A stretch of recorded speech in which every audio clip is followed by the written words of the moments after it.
Hello दोस्तों, आज के इस वीडियो में हम बात करने वाले हैं एसबीआई पीएसयू के म्यूचुअल फंड के बारे में।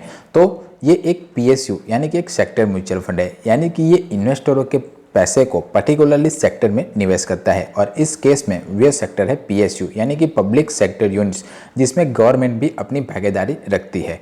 अब सेक्टर म्यूचुअल फंड होने के कारण ये म्यूचुअल फंड काफ़ी ज़्यादा रिस्की म्यूचुअल फंड माना जाता है। तो अगर आप एक हाई रिस्क टेकिंग वाले पर्सन हो और रिस्क लेने की क्षमता रखते हो, तभी आप इस तरह के म्यूचुअल फंड में इन्वेस्टमेंट करने के बारे में सोचिएगा।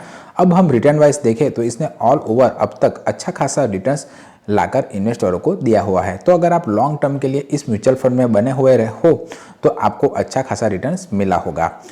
इस म्यूचुअल फंड की NAV 19 जून 2024 को 35 रुपीज़ और 71 पैसे के आसपास है। अब NAV यानी कि नेट एसेट वैल्यू, मान लीजिए कि आपने 1000 रुपये की SIP इस म्यूचुअल फंड में स्टार्ट की, तो 1000 रुपये डिवाइडेड बाई NAV, तो जो अमाउंट मिलेगी उतने यूनिट्स आपको अलॉट होंगे। अब आप बात ये ध्यान रखिएगा, NAV की वैल्यू हर दिन चेंज होती रहती है। तो जब कभी भी आपकी SIP होगी तब आपको उस टाइम पे जो NAV चल रही होगी उसके हिसाब से यूनिट आपको मिलेंगे, ये बात आप ध्यान रखिएगा।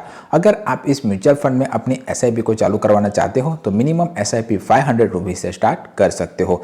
इस फंड की फंड साइज 3071 करोड़ रुपीज़ के आसपास है। अब हम इस म्यूचुअल फंड के रिटर्न्स के बारे में जाने तो इसने एक साल में 99.2% का, 3 साल में 40.9% का, 5 साल में 26.9% का और ऑल ओवर 13.4% का रिटर्न्स अपने इन्वेस्टरों को लाकर दिया हुआ है। यानी कि इस म्यूचुअल फंड ने एक साल में तो अपने कैटेगरी एवरेज के बेंचमार्क को बीट किया हुआ है, पर 3 साल और 5 साल में अपने कैटेगरी एवरेज के बेंचमार्क को बीट नहीं किया हुआ है।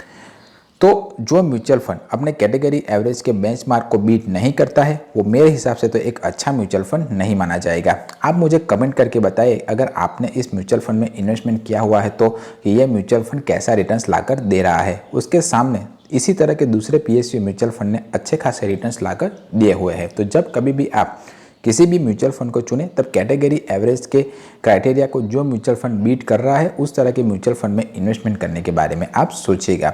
अब हम इस म्यूचुअल फंड की होल्डिंग्स के बारे में जानें तो इसने State Bank of India, Power Grid Corporation Limited, NTPC Limited, Coal India Limited, Housing and Urban Development Corporation Limited, REC Limited, Hindustan Copper Limited, Steel Authority of India Limited, Hindustan Aeronautical Limited जैसी कंपनियों में इन्वेस्टरों के पैसे को निवेश किया हुआ है।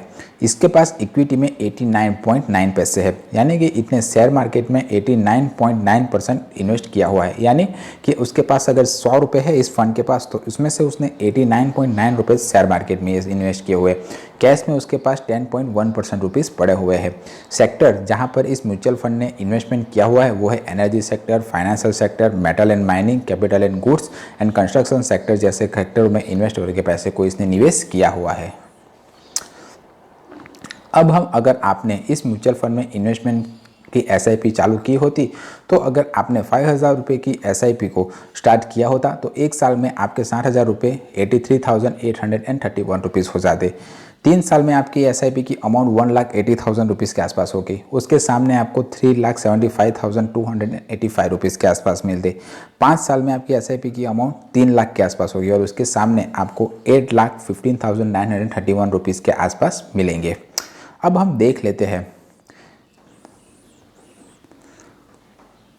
इसी तरह के दूसरे सेक्टर म्यूचुअल फंड कौन कौन से हैं। तो इसमें इन्वेस्टो इंडिया का इंफ्रास्ट्रक्चर फंड, क्वांट का इंफ्रास्ट्रक्चर फंड, निप्पॉन इंडिया का कंजप्शन फंड, सुंदरम का financial service and opportunity fund और SBI का हेल्थ एंड अपॉर्चुनिटी फंड। ये भी एक पर्टिकुलरली सेक्टर फंड है। अगर आप सेक्टर फंड में निवेश करना चाहते हो तो इन म्यूचुअल फंड में से भी किसी म्यूचुअल फंड के बारे में को चुन सकते हो।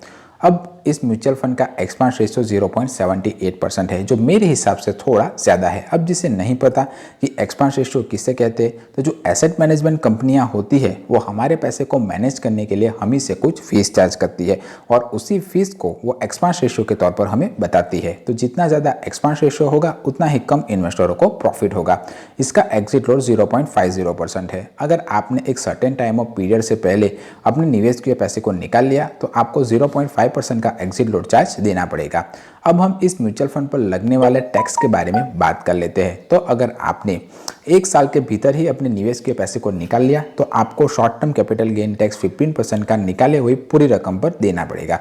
और अगर आपने 1 साल के बाद अपने निवेश के पैसे को निकाला तो आपको long term capital gain tax 10% का देना पड़ेगा और उसमें से भी आपको 1 लाख रुपीज़ का असम्पशन मिल जाएगा।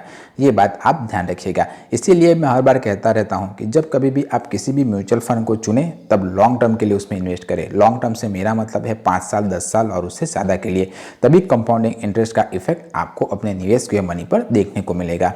इस फंड को मिस्टर रोहित सिंह मैनेज करते हैं। अब हम इस फंड हाउस के बारे में जानकारी ले लेते हैं। तो SBI म्यूचुअल फंड का फंड हाउस भारत में नंबर 1 की रैंकिंग पर है। जो टोटल पैसा ये फंड हाउस मैनेज करता है वो अराउंड 9,81,788 करोड़ रुपीज़ के आसपास है और ये फंड हाउस 29 जून 1987 से लोगों के पैसे को मैनेज कर रहा है। अब हम इस म्यूचुअल फंड के स्टैंडर्ड डेविएशन के बारे में जान लेते हैं और ये स्टैंडर्ड डेविएशन आपको मनी कंट्रोल की साइट पर देखने को मिलेगा। अब जिसे नहीं पता कि स्टैंडर्ड डेविएशन किसे कहते हैं, तो स्टैंडर्ड डेविएशन एक रेंजिंग फैक्टर है। जितना कम स्टैंडर्ड डेविएशन होगा उतना ही कम वॉलेटाइल, वेल परफॉर्मिंग और अच्छा म्यूचुअल फंड माना जाएगा। तो आप जब कभी भी किसी भी म्यूचुअल फंड को चुनें तब कम स्टैंडर्ड डेविएशन वाले म्यूचुअल फंड को चुनने की आप कोशिश कीजिएगा, वही आपके लिए सही रहेगा। इस म्यूचुअल फंड का स्टैंडर्ड डेविएशन 19.95 है जो अपने कैटेगरी एवरेज से ज़्यादा है। तो अगर आप देख रहे होगे कि ये अगर आपने इसमें निवेश किया होगा तो आपको पता चल रहा होगा कि आपके जो रिटर्न है उसमें काफ़ी ज़्यादा फ्लक्चुएशन आपको देखने को मिल रहा होगा। अब हम देख लेते हैं कि गूगल पर SBI PSU म्यूचुअल फंड के बारे में लोगों ने क्या क्या क्वेश्चन पूछे हुए हैं। तो इस SBI PSU fund is good, तो हाँ SBI PSU फंड में निवेश करना अच्छा है। अगर आपकी रिस्क एपेटाइट अच्छी हो तो आप इस म्यूचुअल फंड में इन्वेस्टमेंट करने के बारे में सोच सकते हो। What is PSU fund? तो PSU फंड यानी कि पब्लिक सेक्टर फंड, ये इन्वेस्टरों के पैसे को पब्लिक सेक्टर के जो भी कंपनियां होती है उसमें निवेश करने के बारे में सोचेगा। तो ये सारे क्वेश्चन थे SBI PSU फंड के बारे में। अगर आपका कोई क्वेश्चन या क्वेरी हो तो आप मुझे कमेंट करके पूछ सकते हो। वीडियो इन्फॉर्मेटिव लगा हो, पसंद आया हो तो वीडियो को एक लाइक आप कर दीजिए। मिलते हैं अगले वीडियो में, तब तक के लिए बाय बाय।